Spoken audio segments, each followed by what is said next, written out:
some moron, and I will use the word moron, thought about that the defense of the East lies in the West.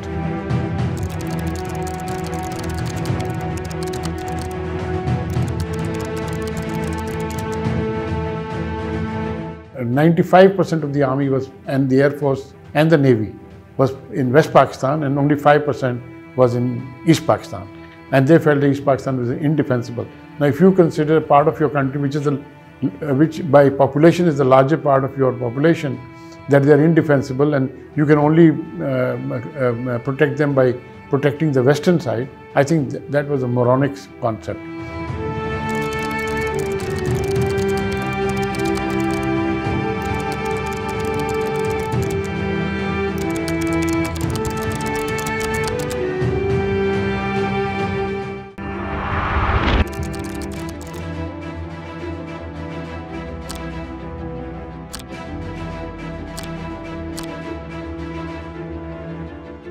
I joined the army in May 1964 when I entered the Pakistan Military Academy, and I graduated from the Pakistan Military Academy in October 1965, just after the war.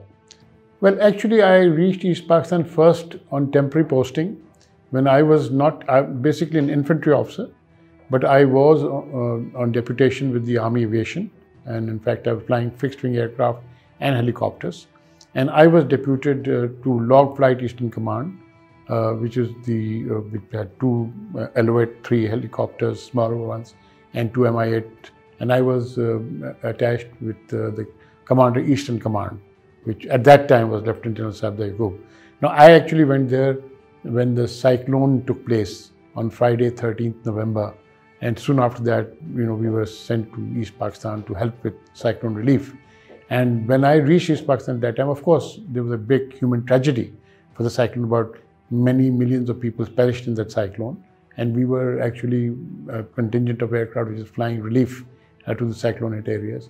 But then, after my temporary posting finished, I was sent back to West Pakistan in March 1971, just when the problems had started. But the problem became worse, and I was posted this time on permanent posting to Log Flight Eastern Command, Logistic Flight Eastern Command, and which I reached soon after the crackdown, army crackdown on 27.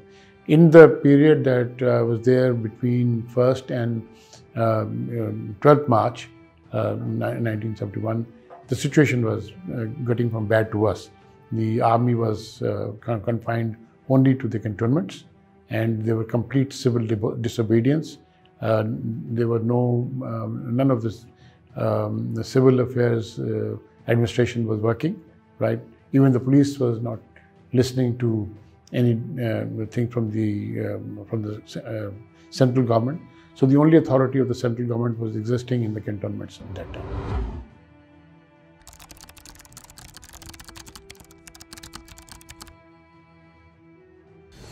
India always had something to do with problems in East Pakistan. There's no doubt about it. But at that point of time, it was a clear insurrection, because the army crackdown had taken place on 25th March, and by 27th March, the entire country was, in sort of a state of revolt at that point of time. And at that point in time, we could not see any Indian influence. Later on, within days thereafter, when I was with the East Bengal Regiment later, and then I, of course, saw Indian influence at first, and not Indian influence, Indian presence coming in.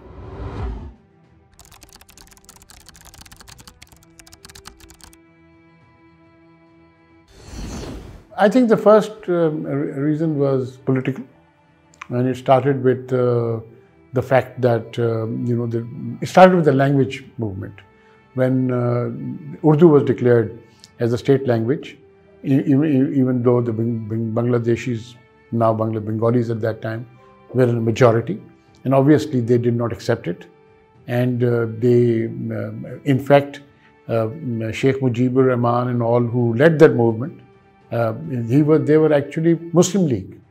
They were Muslim League activists, and they broke away and made the Awami Muslim League, right? And then later on, they dropped the Muslim from it and became Awami League. So basically, it started with the language movement. This became a problem after 1952, when on 21st February, the medical college students were fired upon and many were killed. And that became a rallying point for them as far as the language is concerned. And thereafter, of course, there were a lot of other reasons which they felt that there was disparity. They were earning money because of jute goods, and they were not getting enough development funds in lieu, etc. So there are a myriad number of reasons they had.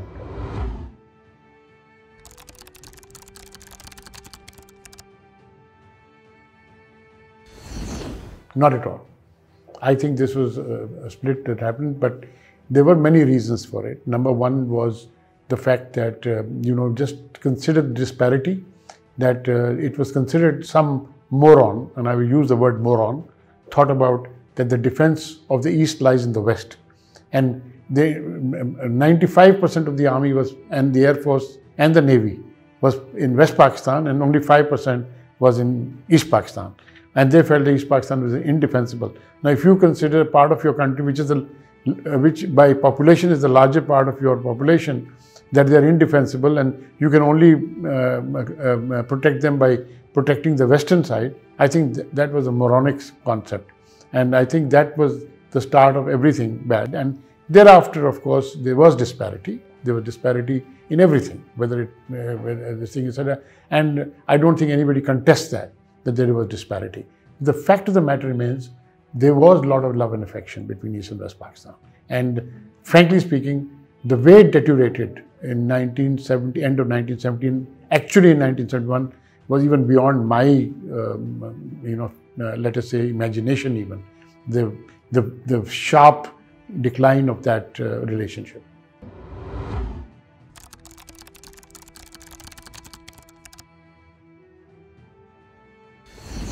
I think many reasons. I think a lot of people made a lot of mistakes. And I think the biggest mistake was made was then when, that the election should not have been held in November and December. It should not have been held because of the cyclone. The cyclone was devastating. And because the cyclone was devastating, a lot of helicopters and relief came in from other countries. So we were only 4 helicopters from Pakistan Army. And there were about 30 helicopters, 35 from other countries. USA, Russia, China, not China, France, UK. The army at that time did play a very big role in, this thing, but the perception was different. And because the perception was different, a lot of people who were mature people suggested to the federal government that do not hold the elections now. Let the feelings subside, let it calm down, and this is not the right time. They did not, and at that point, Awami League then won a sweeping majority, and completely the thing. Once they had won the sweeping majority, democracy demanded that they be given the power, right? And at that point of time, even the president of the country at one time said, called Sheikh Mujib as the Prime Minister of the country. But then there were reasons. They were within East Pakistan, within the Awami League, they were secessionists. There's no doubt about it. But I think, by and large, they thought that with greater autonomy, the country could stay together. But I think then, of course, in March, when the assembly was dissolved, the assembly was postponed. When it was postponed, things deteriorated. There was total civil disobedience, and the administration was taken over. And because of that, at the end of the day, the army had to restore law and order, to restore the authority of the central government. They had to crack down. And when that crackdown took place, it took place with a lot of bloodshed. And because of the bloodshed, after that, there was no question. It was just a question of time before East Pakistan became Bangladesh.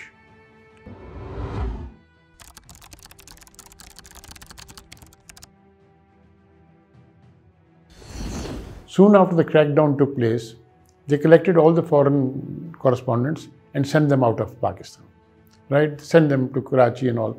All these people came back through Calcutta, right? And then they started spreading all these. They only took the news that India was giving them, right? So you had a complete blackout. In West Pakistan even, you could not, there was no idea of what was going on in East Pakistan. Now, when a crackdown takes place, when you're trying to restore the authority of the central government, people did get killed, right? But at the same time, from the other side, there was a lot of killing of Biharis, non-Bengalis, etc. in isolated places. And it was brutal. I have witnessed to it. I'm a witness to it. From March 1st to March 12th, as a helicopter pilot, I was visiting places, and I was seeing it was brutal. How the 3 million figure came up? When Sheikh Mujibur Rahman came to Dhaka, because he was incarcerated, he went to London, he came back to Dhaka. In the aircraft, he asked Kamruzaman, who was one of the leaders of Awami League, who came up to see him and to brief him, that how many people died. So he said 3 lakh, which means 3 lakhs, right? So when Sheikh Mujib came up, soon after that, he said 3 million, 30 lakh. So once he had said 30 lakh, it became this thing. Now, many times there have been atrocities there. There's no question about it. And those atrocities should not have taken place. But those atrocities are not from the regular army. The regular army made a mistake of getting a lot of police people, a lot of civil armed forces people, and mostly they made Razakars, which are called Shams and Badr. They committed a lot of atrocities, right? Even the killing of the intellectuals, which in Dhaka jail in the month of December, was done by these people, not by the regular army. And in fact, just to give an example, that there was a war commission which they made, and in the war commission they asked the people who have lost their lives or missing, they should ask for compensation. Only 2,000 asked for compensation, right? Obviously, much more were killed.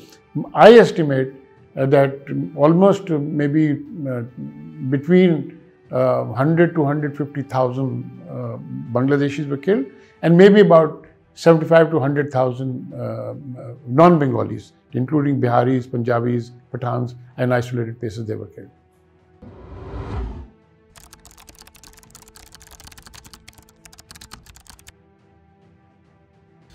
Look, first of all, you must remember that they were not divisions with full complements.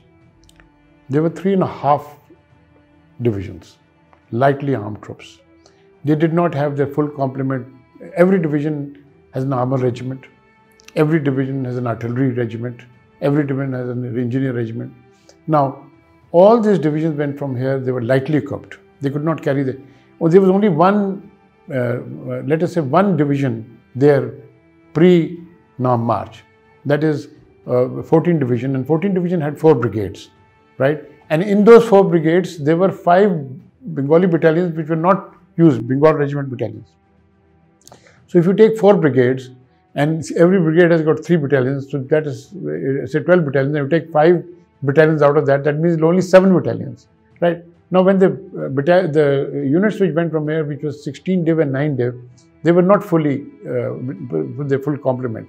And then they had civil armed forces, etc., etc. So ad hoc basis, they made 3.5 divisions. They were, including the civil armed forces and police, there were only 35,000 people under arms. The 93,000 figure came up because of their families and other civilian administrators, etc., who were West Pakistanis, and they were also taken into custody. So, in Indian prisoners of war camp, there were only 35,000 people who were, say, were wearing uniform, and the rest of them were not wearing uniform.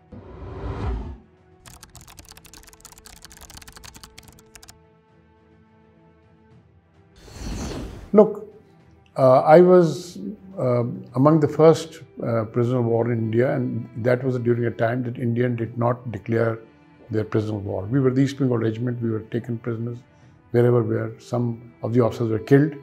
Mostly they were taken into custody and handed over to India, right? And Indians then made a prisoner of war camp on 25th April 1971, which is far, the war had not yet been declared. And this prisoner of war was not declared under the Geneva Convention to anybody.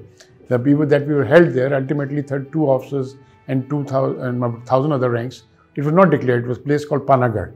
They were not declared. So they were present, and of course some of them were also Bengali officers there. Bengali officers who were not trusted by the Indians, and ultimately some of them were cleared, and some of them went back to the Mukti Bahini that was created. The Mukti Bahini was actually, there is a misnomer here. Everybody says Mukti Bahini started on 25th of March. No, that's wrong. Mukti Bahini actually started on 7th of April, actually officially, right? And there were people who joined up. There were police people, there was civil army, East Pakistan Rifle people who joined up with the regular army, East Bengal regiments. The East Bengal regiment, the only regiment that actually revolted, was 8 East Bengal in Chittagong, which was, killed the commanding officer, and Ziaur Rahman, the 2IC, took over. And that is the only battalion. The rest of the battalions did not revolt. They were they were away. 4 Bengal was away. 3rd Bengal, they tried to disarm 3rd Bengal. 3rd Bengal fought back.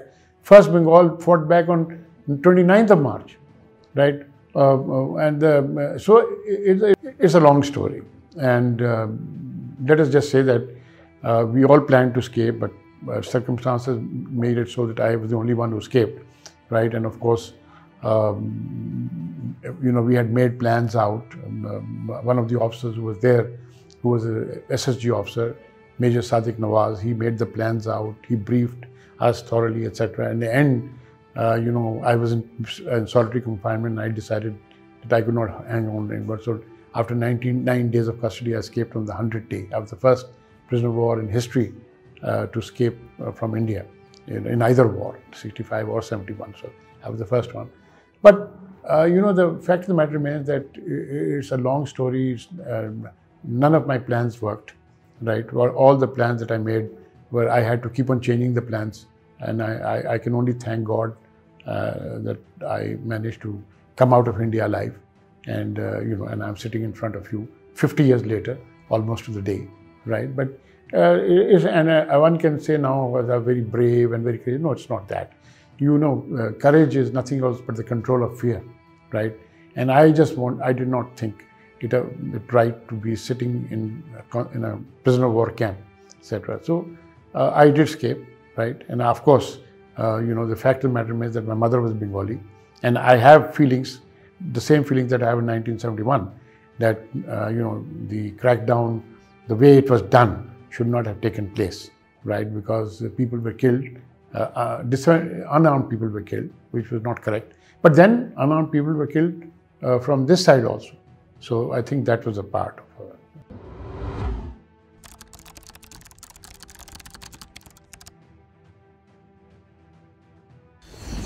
I think it all started with the fact that Kissinger was given that opening to China in July. And because of that, the United States was very grateful to Pakistan. But I don't think that, and then because of that, the then President Nixon was leaning towards Pakistan, and he did not like Indira Gandhi at all. So he also instructed Kissinger, the Secretary of State. But Kissinger, of course, was more of a realist, and he realized that whatever happens, East Pakistan is untenable, in that sense. So when you know that General Manekshaw himself said that at one time we had a ratio of 10 to 1, right, over this thing. Now, look, I do not for 1 second, accept the crackdown. It was necessary to restore the central authority, but once you had done the crackdown the way you did, there was no question of East and West Pakistan staying together. But on the other hand, the army, the myth that is said, is wrong. There was not only one battalion, and I'm not going to name the battalion, but one battalion, headquarter element of that battalion surrendered near Kumela and near Chandpur. That surrendered.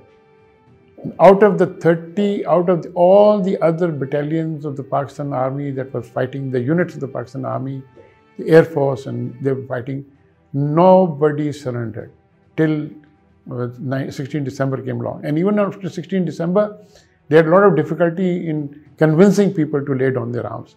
And not only that, let me tell you that I'm very proud of the fact that my own unit, 4 Army Aviation Squadron, it came out leaving only one damaged helicopter. The surrender took place at 9 o'clock in the morning, and they flew out at 3 o'clock in the afternoon, right from the center of the Dhaka cantonment. And they brought an entire load, entire nurses of Pakistan out with them, right? So they, flew, and they flew first north towards India side, then west towards India side, as east towards India side, and then south towards Burma. And then they came over Burma, and then they threw their weapons into the sea, and then they came and landed in Burma. So there were people, and then Air Force pilots, they were put in a plane, they escaped from there. They did not surrender, right?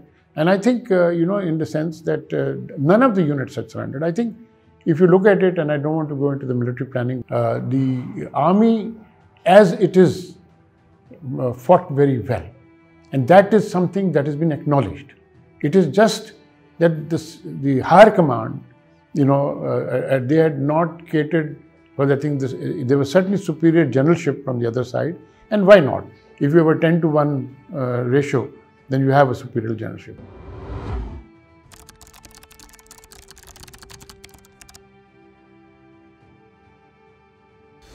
Actually, I escaped on 16 July 1971, which was 99 days in custody. And on 17 July, the Indians were expecting that I would go westwards because we were on the Bihar-Bengal border at a place called Panagarh, only 16 miles away from their border. And they were Urdu-speaking Biharis of that. And they expected me to go towards Bihar side. And this is what we had told our other prisoner of war also. I told them we are going to Bihar side. But I went the other side. I went east towards Calcutta, which they don't expect. And I gained some time because of that. And once I was inside Calcutta, of course, there was curfew in Calcutta at night. And the long story, I broke into the American Consulate General there. And they did not know what to do with me because at that point of time, a lot of people do not know, but we were allied with the Americans in CENTO, Central Treaty Organization, and SEATO, Southeast Treaty Organization. And I said, I'm an allied officer, right? So obviously, they helped me and they did not help me. They said that we cannot because of various reasons. But by that time, I had cuts on my body, which were, I was badly injured. They were injured. I needed clothes. I was given clothes, right? I got a little money, right? And in fact, they offered that they would somehow get me out. This thing. I said, no, I'll go on my own. So I made my way on. When I came out in Calcutta, I found that they had my photographs all over the place as a Naxal chief, not as a Pakistani, as a Naxalite. There was a Naxalite destruction going on, and there was a reward on my head as a Naxal chief. And so I had no other choice. But the railway stations were being covered, the bus stations were being covered. So I went to the airport and got myself a ticket to Delhi. But long and short that I had a lot of help from places. At a certain place, of course, the SSG intelligence people were sent in who escorted me with weapons. We went out to Nepal.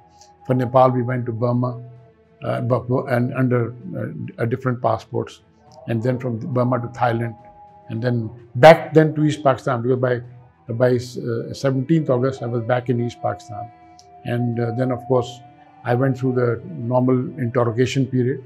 And of course, my views were not very correct according to at that point of time, the feeling of what was happening there. So I went into extended interrogation. And then I was posted to West Pakistan on 12th of November. And I fought the war again in a new unit called 44 Punjab, 4 Sindh, which is my unit. And on 3rd December, I started war again. And in fact, today is the 10th of December. On 13th of December, 50 years ago, I got a battlefield promotion to the rank of major in Chor. And my company, my rifle company, was renamed as Sehgal Company. And today, 4 Sindh, which is the battalion, now 4 Sindh, still has Sehgal Company and still has me as a battlefield promotion.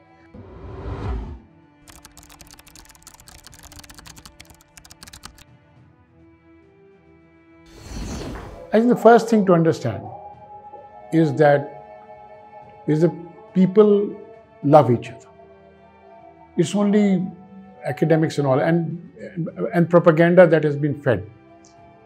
Somebody asked me once, I went with General Musharraf to, General Musharraf took me deliberately when he went to visit Delhi, and of course he was the one that got away, he sort of this thing said. And people, one of their famous anchors, Sardasi, he asked me, and Kuldeep Nair was there, and there was this J.N. Dixit, they were there in the same thing. They asked me this, oh, the Bengalis hate you, this and that. I told them, okay, sir, what I'll do is next time there's a cricket match in Dhaka, I will pay for your tickets to the cricket match, right? And we'll see who hates who, right? You do know that they do not allow in Bangladesh even today flags inside the stadium. And do you know why? Because mostly Pakistan flags come out in the stadium. Right now, you can believe the Indian propaganda, which is true, that in the big cities, there's a lot of animosity, the history books say differently, etc. But I am 100% sure that there will be rapprochement between Bangladesh and Pakistan. When Bangladesh and Pakistan must recognize they are independent each other, and they still need each other, complementary economies, right? And it's only good can come of it. There's no question of making a union against India or somebody else. That's not a reason for a reason for relationship between two peoples is love and affection between the two people, and that is there, and there is a need for each other. I've been to Bangladesh with at that time Prime Minister Mian Nawaz Sharif, and it continued during that time even, the relationship, right? When we actually visited Dhaka Stadium and India was playing Pakistan, and the crowd was cheering Pakistan. And when they found the Pakistan Prime Minister in the VIP hall when we came late after Friday prayers, and they went and cheered Mian Nawaz Sharif. And I'm eyewitness to it. I'm not somebody that didn't see that. And by the way, when we crossed the girls' pavilion, because the old stadium that had a route from the back, and we had to go around the girls' stadium, and they turned around, they had all crescent and star on their cheeks. And Mian Nawaz Sharif was stunned for some time. And he just stood there and looked at what's happening here. So look, there is bad feeling because that bad feeling has been fostered by propaganda, right? But let us say, why didn't Mr. Modi get a tremendous welcome in Dhaka when he went there on 25th of March this year, on the 50th of this thing, and when he declared that this thing, he could not really, he was met with a lot of protests. He had to be helicoptered in from the airport to where we had to go, right? So what you see and read in the newspaper or on the social media, don't believe it. Believe what you can see with your own eyes. And I can tell you that this relationship will become what it once was, once both of the countries realize they're independent. Now, I just give you one figure. Pakistan Army, and you remember you said something about 3 divisions. They were fighting an enemy. Why does Bangladesh need 10 divisions now? They've got 10 divisions today, right? And they've got 2 armored brigades, which is more than 3 times the strength of the Pakistan Army when you're fighting. Why do they need 10 divisions today, right? Please answer me this question. And do you think that the Bengalis are going to stand by and accept